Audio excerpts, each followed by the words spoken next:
Hello বন্ধুরা, আসসালামু আলাইকুম। আজকে আমরা ঘুরতে আসছি হজরত খানজান আলীর রহমতুল্লাহের মাদার শরীফে। আমরা কিন্তু শুরুতে গেট দিয়ে প্রবেশ করতেছি।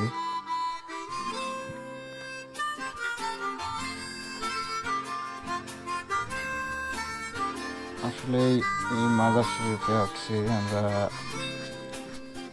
দেখার জন্য।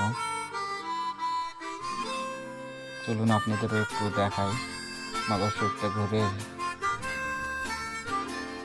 এই যে দেখেন, রোডের সাইডে কিন্তু অনেকগুলো দোকান আছে।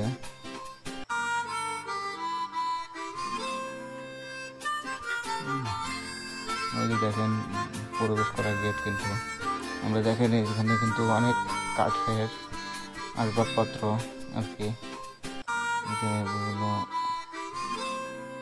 আসবাবপত্র আছে।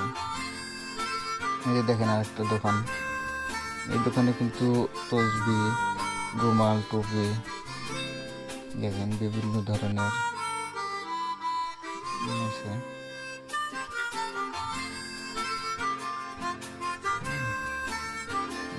আমরা চলে এসেছি গেটের ধারে।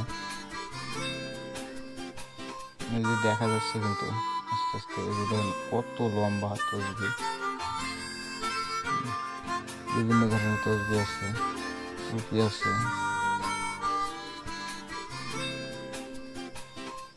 যে আমরা গেটে চলে আসলাম প্রবেশ করার জন্য হযরত খানজান আলী রহমতুল্লাহের মাদার শরীফে। যে আমরা প্রবেশ করলাম, এই যে দেখেন এর ভিতরে এই কিন্তু পুরো মাঠ, এই যে দেখতে পাচ্ছেন, এটা কিন্তু খানজান আলীর মাজার।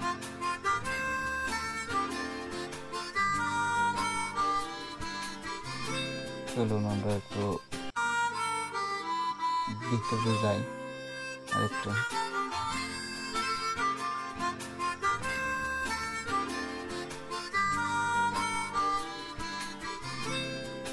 এখানে কিন্তু প্রত্যেক দিন অনেক পর্যটক আসে এখানে দেখার জন্য। দেখেন খুব সুন্দর আসলে।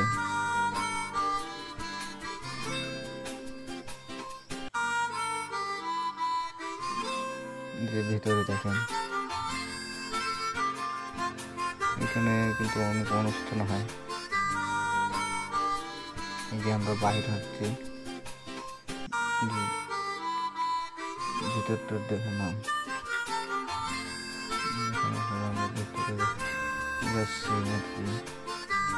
এই পথটাই কিন্তু হযরত খানজান আলীর মাজার আছে, ওই পথ দিয়ে প্রবেশ করতে হয়।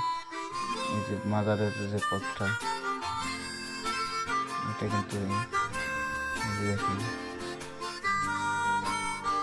অনেক লোক আছে ওর ভেতরে। যেহেতু ভিতরে ক্যামেরা করা নিষেধ, জন্য ভিতরে আপনাদেরকে দেখাতে পারলাম না, এই জন্য দুঃখিত।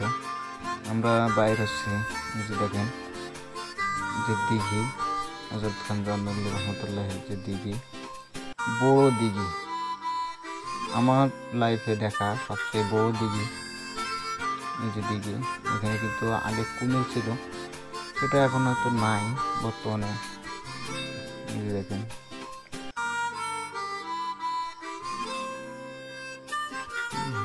করা, দেখেন কত বড় দিঘি, আসলে অনেক বড়। আমার লাইফে দেখা সবচেয়ে বড় দিঘি এটা।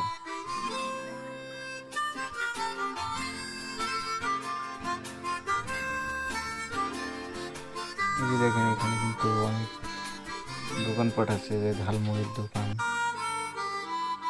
কাউ কিন্তু ঝালমুড়ি বিক্রি করছে। এই যে দেখেন সুন্দরবনের, আমার সবচেয়ে ভালো লাগছে যে দেয়ালে সুন্দরবনের একটা দৃশ্য আঁকানো, বুঝছেন।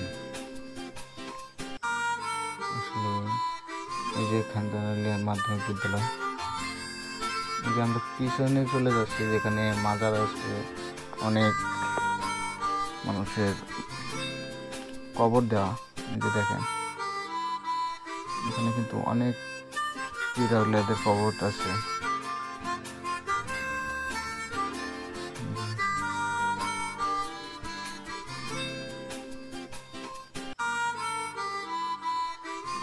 অনেকগুলো কবর এখানে, অনেক পুরনো পুরনো কবর। দেখেন কবরের ভিতরে অনেকগুলো গাছ হয়ে গেছে, কবরগুলো ভালো থেকো, সুখে থেকো সবে, আসবই আমারই দেখা হবে। এখন আমি চলে যাই।